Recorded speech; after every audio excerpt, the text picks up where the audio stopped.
Albert ഐൻസ്റ്റൈനെ വെല്ലുന്ന ഏതോ ഒരു ബുദ്ധിമാൻ നമ്മുടെ ഇലക്ഷൻ കമ്മീഷൻ ഓഫീസിൽ പ്രവർത്തിക്കുന്നുണ്ടെന്നുള്ള കാര്യത്തിൽ യാതൊരു സംശയമില്ല.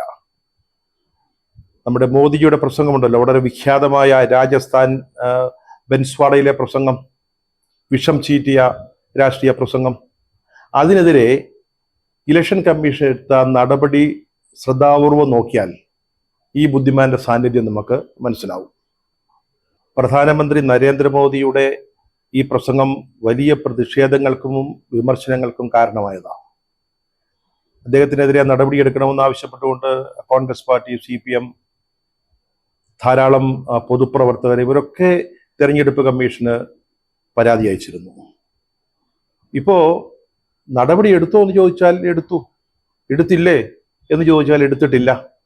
മോദിജിയുടെ ഈ വിവാദ പ്രസംഗത്തിന്റെ വിശദാംശങ്ങൾ നൽകണം, അല്ലെങ്കിൽ അതിന്റെ വിശദീകരണം നൽകണം എന്ന് പറഞ്ഞുകൊണ്ട് തെരഞ്ഞെടുപ്പ് കമ്മീഷൻ ഇപ്പോൾ ഒരു നോട്ടീസ് അയച്ചിരിക്കുന്നത് മോദിക്കല്ല, പ്രസംഗം നടത്തിയ ആളിനല്ല, മോദിയുടെ പാർട്ടിയുടെ പ്രസിഡന്റായ JP നദ്ദയ്ക്കാണ്.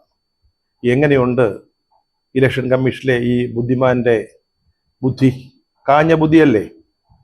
നിങ്ങൾക്കിതൊക്കെ പറയാം. മോദിജിക്കെതിരെ, അദ്ദേഹം പ്രസംഗിച്ചതിനെതിരെ ആർക്കാ നടപടി എടുക്കാനാവുക?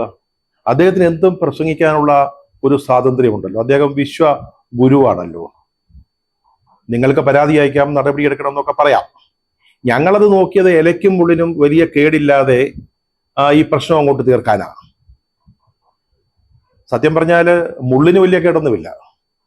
അത് അതിന്റെ സഹജമായ ഹിംസാഭാവത്തോടെ അല്ലെങ്കിൽ സംഹാരഭാവത്തോടെ ഇപ്പോഴും അങ്ങനെ ഞെളിഞ്ഞ് ഉയർന്ന് നിൽക്കുകയാണ്. പക്ഷേ ഇന്ത്യയുടെ മതേതര മനസ്സാകുന്ന ഇല ഈ മുള്ളുകൊണ്ട് കീറിപ്പറിഞ്ഞ് നാമാവശേഷമായിരിക്കുകയാണ്. കോൺഗ്രസ് ഇനി അധികാരത്തിൽ വരികയാണെങ്കിലേ നാട്ടുകാരുടെ സ്വത്തെല്ലാം എടുത്ത് നുഴഞ്ഞുകയറ്റക്കാരായ ധാരാളം പിള്ളേരുള്ള മുസ്ലിങ്ങൾക്ക് വിതരണം ചെയ്യുമെന്നാണ് ബൻസ്വാഡയിൽ നമ്മുടെ മോദിജി പ്രസംഗിച്ചത്. ചരിത്ര പ്രധാനമായ ഒരു പ്രസംഗമായിരുന്നു അത്. നമ്മുടെ മാർട്ടിൻ ലൂതർ കിങ് ജൂനിയർ എനിക്കുമുണ്ടൊരു സ്വപ്നം എന്ന് പറഞ്ഞ് കറുത്ത വർഗ്ഗക്കാർക്ക് വേണ്ടി വാഷിംഗ്ടണിൽ നടത്തിയ ആ ചരിത്ര പ്രസിദ്ധമായ പ്രസംഗം, അല്ലെങ്കിൽ അബ്രഹാം ലിങ്കന്റെ, അമേരിക്കൻ പ്രസിഡന്റായിരുന്ന ലിങ്കന്റെ ഗെറ്റിസ്ബർഗ് പ്രസംഗം, നമ്മുടെ പ്രധാനമന്ത്രി ജവഹർലാൽ നെഹ്റുവിന്റെ ട്രിസ്റ്റ് വിത്ത് ഡെസ്റ്റിനി എന്ന പേരുകേട്ട ആ പ്രഭാഷണം, അതുപോലൊക്കെ ചരിത്രത്തിന്റെ താളുകളിൽ ഇടം പിടിക്കേണ്ട ഒരു പ്രസംഗം. ഇന്ത്യയിലെ ഒരു വിഭാഗം ജനങ്ങളെ, അവരെ ശത്രുപക്ഷത്ത് നിർത്തിക്കൊണ്ട് അവർക്കെതിരെ മറുവിഭാഗത്തെ അണിനിരത്താൻ വേണ്ടി വളരെ ബോധപൂർവമായി നടത്തിയ ഒരു പ്രസംഗം. 5 or 10 വോട്ടിനു വേണ്ടി നമ്മുടെ ജനാധിപത്യത്തിന്റെ മൂല്യങ്ങളെ ഒറ്റുകൊടുത്ത ഈ പ്രസംഗം. അത് നടന്നപ്പോൾ തന്നെ ധാരാളം പരാതികളുണ്ടായി. പക്ഷേ ദിവസങ്ങളോളം ഇലക്ഷൻ കമ്മീഷന്റെ അതിന്മേൽ അടയിരുന്നു. ഇത് ഞായറാഴ്ച നടന്ന ഈ പ്രസംഗം രാജസ്ഥാനില്. വ്യാഴാഴ്ച വരെ കാത്തിരുന്നു ഇലക്ഷൻ കമ്മീഷൻ, ഒരു നടപടിയും എടുക്കാതെ. എങ്ങനെയെങ്കിലും ഒഴിവായി പോകുമോ എന്ന് കണക്ക് കൂട്ടി. പക്ഷെ അതുണ്ടായില്ല. ഏറ്റവും അവസാനം നരേന്ദ്രമോദി പ്രധാനമന്ത്രി നടത്തിയ ആ പ്രസംഗത്തിന്റെ ഉത്തരവാദിത്വം ഇപ്പോൾ BJP പ്രസിഡന്റ് നദ്ദയുടെ തലയിലായിരിക്കുകയാണ്.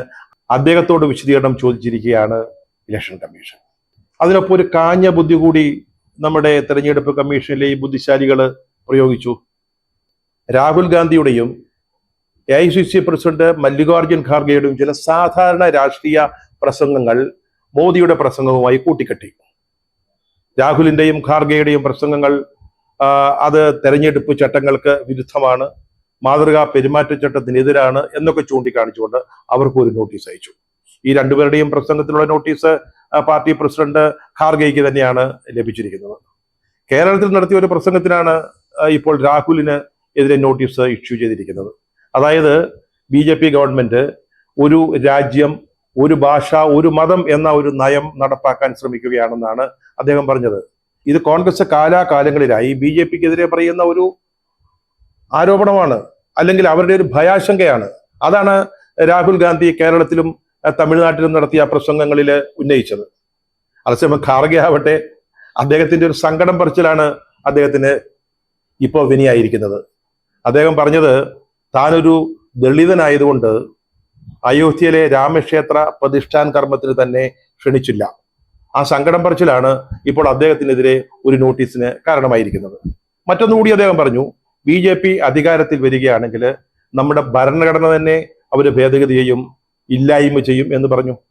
ഇത് കോൺഗ്രസ് മാത്രം പറയുന്നതല്ല, ചില BJP നേതാക്കൾ തെരഞ്ഞെടുപ്പിന് മുമ്പ് തന്നെ ഈ ഒരു പ്രഖ്യാപനം നടത്തിയതാണ്.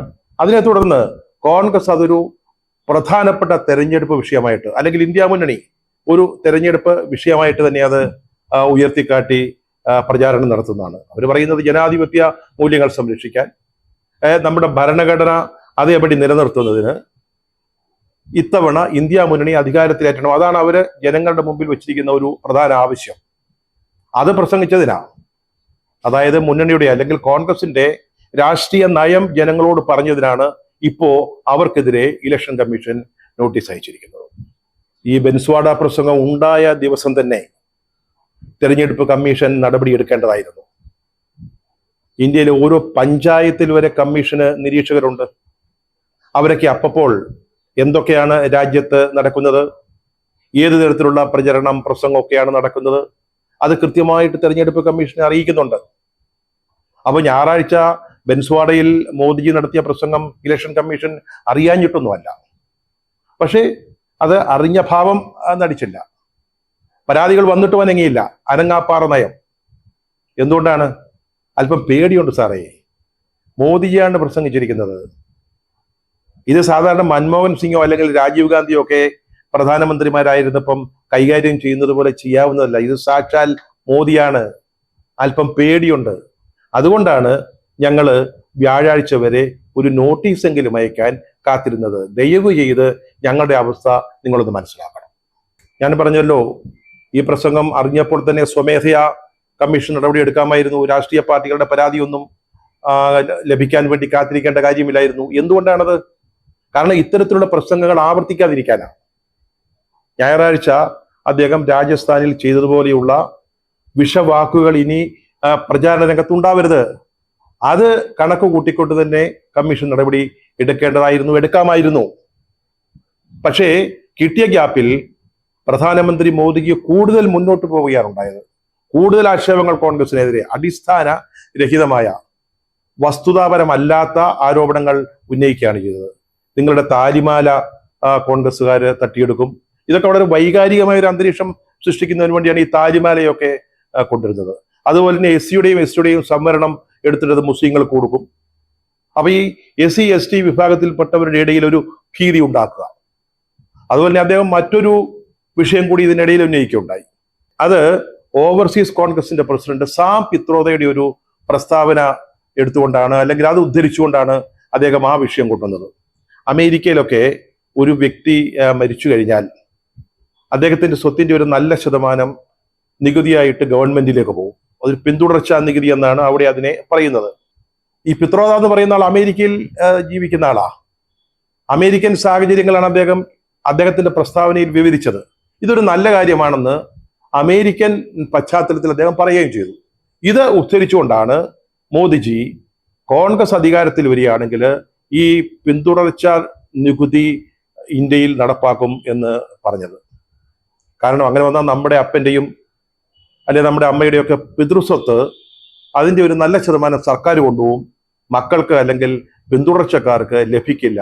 അത് ഒരു ആളുകളുടെ ഇടയിൽ ഒരു വലിയ കലക്കമുണ്ടാക്കാൻ, അല്ലെങ്കിൽ ഒരു ആശങ്കയുണ്ടാക്കാൻ, ഒരു ഭയം ഉണ്ടാക്കാൻ വേണ്ടി അദ്ദേഹം പറയുകയാണ് ചെയ്തത്. പക്ഷെ പിന്നീടാണ് കാര്യങ്ങളുടെ സ്ഥിതി മനസ്സിലായത്, യഥാർത്ഥ അവസ്ഥ മനസ്സിലായത്. വാസ്തവത്തിൽ ഈ അടുത്ത കാലത്ത് ഇന്ത്യയിൽ പിന്തുടർച്ചാ നികുതിയെ പറ്റി സംസാരിച്ചത് മോദിയുടെ ആദ്യ ഗവൺമെന്റിലെ ധനകാര്യ സഹമന്ത്രിയായിരുന്ന ആളാണ്. അദ്ദേഹമാണ് പറഞ്ഞത് നമുക്ക് ഈ നികുതി കൊണ്ടുവരണമെന്നുള്ളത്. ഇത് 53 മുതലേ എസ്റ്റേറ്റ് ഡ്യൂട്ടി എന്ന പേരിൽ ഇന്ത്യയിൽ നിലവിലുള്ളതാണ്. പക്ഷേ 1985 രാജീവ് ഗാന്ധി പ്രധാനമന്ത്രി ആയിരിക്കുമ്പോൾ ഇത് എടുത്തു കളഞ്ഞു. ആ എടുത്തു കളഞ്ഞ നികുതി വീണ്ടും കൊണ്ടുവരുമെന്നാണ് മോദിജി പറയുന്നത്. അപ്പോൾ അതിലെ ഒരു വൈരുദ്ധ്യം ആളുകൾക്ക് മനസ്സിലാകുമല്ലോ, അതവർക്ക് പെട്ടെന്ന് പിടികിട്ടുമല്ലോ എന്ന് ബോധ്യമായപ്പോൾ മോദിജി മറ്റൊരു ബുദ്ധി പ്രയോഗിച്ചു. അന്ന് 85 രാജീവ് ഗാന്ധി ഈ എസ്റ്റേറ്റ് ഡ്യൂട്ടി എടുത്തു കളഞ്ഞത് അമ്മയായ ഇന്ദിരാഗാന്ധിയുടെ സ്വത്തുക്കൾ അദ്ദേഹത്തിന് ലഭിക്കുന്നതിന് വേണ്ടിയാണ്. അതിന്റെ ടാക്സ് സർക്കാരിലേക്ക് പോകാതെ മുഴുവൻ സ്വത്തും രാജീവ് ഗാന്ധിക്ക് തന്നെ ലഭിക്കുന്നതിന് വേണ്ടിയാണ് അന്ന് ഈ എസ്റ്റേറ്റ് ഡ്യൂട്ടി എന്ന് പറയുന്ന നികുതി. അത് നമ്മുടെ പിന്തുടർച്ച നികുതിക്ക് പകരമായിട്ട് 53 മുതൽ ഇന്ത്യയിലുള്ളതാണ്. അത് എടുത്തു കളഞ്ഞത് ഇതിനു വേണ്ടിയാണെന്ന് മോദിജി പറഞ്ഞു. അപ്പൊ കാര്യം ശരിയായി, ജനങ്ങൾക്കത് ബോധ്യപ്പെടും എന്നാണ് അദ്ദേഹം കരുതിയത്. പക്ഷേ അപ്പോഴാണ് മറ്റൊരു വസ്തുത പുറത്തു വരുന്നത്. 1970 തന്നെ ഇന്ദിരാഗാന്ധി അവരുടെ പിതൃസ്വത്തുക്കളെല്ലാം അലഹബാദ് കേന്ദ്രമായി പ്രവർത്തിക്കുന്ന നെഹ്റു മെമ്മോറിയൽ ഫണ്ടിന് കൈമാറിയിരുന്നു.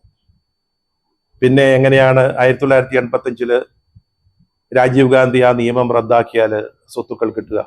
അത് മാത്രമല്ല, മറ്റൊരു വശമുണ്ട് ഈ ഒരു വിഷയത്തിന്. ഇന്നിപ്പോ സോണിയാഗാന്ധി അവരുടെ മക്കളാണല്ലോ രാഹുലും പ്രിയങ്കയും. അപ്പൊ ഈ സോണിയാഗാന്ധിയുടെ കൈവശം എന്തെങ്കിലും സ്വത്തുക്കൾ ഉണ്ടെങ്കിൽ അത് മക്കൾക്ക് കൊടുക്കേണ്ടി വരില്ലേ? അപ്പൊ കോൺഗ്രസ് വീണ്ടും എസ്റ്റേറ്റ് ഡ്യൂട്ടി കൊണ്ടുവരും. അതായത് 85 അമ്മയുടെ സ്വത്ത് കിട്ടാൻ വേണ്ടി രാജീവ് ഗാന്ധി റദ്ദാക്കിയ ഈ നിയമം ഇനി കോൺഗ്രസ് അധികാരത്തിൽ വന്നാൽ കൊണ്ടുവരുമോ? ഇങ്ങനെ നിരന്തരമെന്നോണം ഈ കിട്ടിയ ഒഴിവില്, അതായത് കമ്മീഷൻ നടപടി എടുക്കാതിരുന്ന ഈ ഒരു 3 ദിവസം, തിങ്കൾ ചൊവ്വ ബുധൻ, ഈ 3 ദിവസങ്ങളിൽ നിരന്തരമെന്നോണം മോദിജി കോൺഗ്രസിനെതിരെ ഇത്തരത്തിലുള്ള അടിത്തറയില്ലാത്ത ആരോപണങ്ങൾ ഉന്നയിച്ചിരുന്നു. ഞെട്ടിക്കുന്നതും ഭയപ്പെടുത്തുന്നതുമായിരുന്നു മോദിജിയുടെ രാജസ്ഥാനിലെ പ്രസംഗം. നമ്മുടെ സമൂഹത്തിലെ ഒരു അവിഭാജ്യ ഘടകമായ മുസ്ലിം ജനസമുദായത്തെ ശത്രുപക്ഷത്ത് നിർത്തിക്കൊണ്ട് സമൂഹത്തിലൊരു ഡിവൈഡ് അല്ലെങ്കിൽ ഒരു അകൽച്ച സൃഷ്ടിക്കുന്നതിന് പാകത്തിലുള്ള ഒരു പ്രസംഗം. 2, 3, 4 വോട്ട് അതുകൊണ്ട് കിട്ടിയേക്കാം. അപ്പൊ ഇവിടെ മോദിജിക്കെതിരെ ശക്തമായ നടപടി എടുക്കുന്നതിന് എല്ലാ അധികാരങ്ങളും തെരഞ്ഞെടുപ്പ് കമ്മീഷൻ ഉണ്ടായിരുന്നു. പക്ഷെ അത് അവർ ചെയ്തില്ല എന്നുള്ളതാണ്. മാതൃകാ പെരുമാറ്റച്ചട്ടത്തിലെ 5 വ്യവസ്ഥകൾ ലംഘിച്ചത് ചൂണ്ടിക്കാട്ടിക്കൊണ്ട് മോദിജിയുടെ പ്രസംഗത്തിന്റെ വെർബാറ്റം റിപ്പോർട്ട്, അതായത് വാക്യം പ്രതി വാക്യം അദ്ദേഹം എന്താണ് പറഞ്ഞത് എന്നുള്ളത് ചൂണ്ടിക്കാട്ടിക്കൊണ്ട് അതിന്റെ വീഡിയോ ക്ലിപ്പുകൾ സഹിതമാണ് കോൺഗ്രസ് കമ്മീഷന് മുമ്പിൽ പരാതി നൽകിയത്. അപ്പോൾ തന്നെ നടപടി എടുക്കാവുന്നതേ ഉള്ളൂ. പക്ഷെ അതിന് ധൈര്യം വേണം. കടലാസില് അല്ലെങ്കിൽ നമ്മുടെ ചട്ടങ്ങളില് ഇലക്ഷൻ കമ്മീഷന്റെ പ്രവർത്തനവുമായി ബന്ധപ്പെട്ട നിയമത്തിൽ അധികാരങ്ങളൊക്കെ എഴുതി വെച്ചിട്ടുണ്ടാവും. പക്ഷേ അതിന് ധൈര്യം വേണം. 2014 അമിത്ഷാ UP-യിൽ ഇതുപോലൊരു പ്രസംഗം നടത്തി. അന്നത്തെ കമ്മീഷന് അമിത്ഷായെ പേടിയില്ലായിരുന്നു. അന്ന് BJP അല്ല ഭരിക്കുന്നത്. അത്തരത്തിൽ അന്ന് പേടിയില്ലാതിരുന്നത് കൊണ്ട് UP-യിൽ ഇനിമേൽ ഈ തെരഞ്ഞെടുപ്പ് കാലത്ത് പ്രചരണം നടത്താൻ പാടില്ല എന്ന് ഇലക്ഷൻ കമ്മീഷൻ അമിത്ഷായ്ക്ക് വിലക്ക് നൽകി. അത് 2014 BJP അധികാരത്തിൽ ഇല്ലാത്ത സമയത്ത് നടന്നതാണ്. 2019 അമിത്ഷായ്ക്കും മോദിക്കുമെതിരെ ഇതുപോലുള്ളൊരു വിദ്വേഷ പ്രസംഗത്തിന്റെ പേരിൽ പരാതി ഉണ്ടായി. കമ്മീഷൻ ആദ്യത്തെ 10 ദിവസം അനങ്ങിയേയില്ല. പിന്നീട് അങ്ങ് തള്ളിക്കളയുക ചെയ്തത്. അന്ന് BJP ആയിരുന്നു അധികാരത്തിൽ. BJP സർക്കാരിനോട് നടപടി എടുക്കേണ്ട ആളുകൾക്ക് ഭയമായിരുന്നു. ആ ഭയമാണ് നിങ്ങളെ ഭരിക്കുന്നതെങ്കിൽ ഇന്ത്യൻ ജനാധിപത്യത്തിന്റെ ആണിക്കല്ലായ തെരഞ്ഞെടുപ്പുകളുടെ വിശ്വാസ്യതയായിരിക്കും നഷ്ടപ്പെടുക. ഭയമരുത്. ഭയപ്പെടാതെ പ്രവർത്തിക്കാൻ ഇലക്ഷൻ കമ്മീഷനെ പോലെയുള്ള ഭരണഘടനാ സ്ഥാപനങ്ങൾക്ക് സാധിക്കണം. ഇനി ഭയമാണെന്ന് കരുതുക. ഞങ്ങളുടെ ക്രിസ്ത്യാനികള് പിള്ളേരെ ദുസ്വപ്നം കാണാതിരിക്കാൻ വേദപുസ്തകം എടുത്ത് തലയിണയുടെ സൈഡിൽ വെച്ച് കിടന്നുറങ്ങാറുണ്ട്. മറ്റു ചിലരൊക്കെ ഏലസ് കിട്ടും പേടി വരാതിരിക്കാൻ, ശത്രുഭയം ഇല്ലാതാക്കാൻ. അതുപോലെ നിങ്ങൾക്കൊക്കെ ചെയ്യാവുന്ന ഒരു കാര്യമുണ്ട്. പണ്ടൊരു ഇലക്ഷൻ കമ്മീഷണർ ഉണ്ടായിരുന്നു, TN ശേഷൻ. ശേഷന്റെ ഒരു ചിത്രം ഫ്രെയിം ചെയ്ത് മേശപ്പുറത്ത് വെച്ചാൽ മതി. കൂടെ കൂടെ പേടി തോന്നുമ്പോഴൊക്കെ ആ ചിത്രത്തിലേക്ക് നോക്കിയാൽ മതി. നിങ്ങളുടെ പേടി മാറും. ധൈര്യത്തോടു കൂടി നിങ്ങൾക്ക് ജോലി ചെയ്യാനാവും. ഒരു ചിത്രം, അതായിരുന്നു ശേഷൻ. ശേഷനാണ് ഇലക്ഷൻ കമ്മീഷന് എന്തൊക്കെ അധികാരങ്ങളുണ്ടെന്ന് ഇന്ത്യക്ക് കാണിച്ചു കൊടുത്ത് ഇന്ത്യയിലെ ജനങ്ങളെ ബോധ്യപ്പെടുത്തിയത്. അദ്ദേഹത്തിന്റെ ഒരു ചിത്രത്തിന്റെ ദർശനത്തിൽ ഉണ്ടാവും ധൈര്യം. ഇനി അത് ചെയ്താൽ മതി.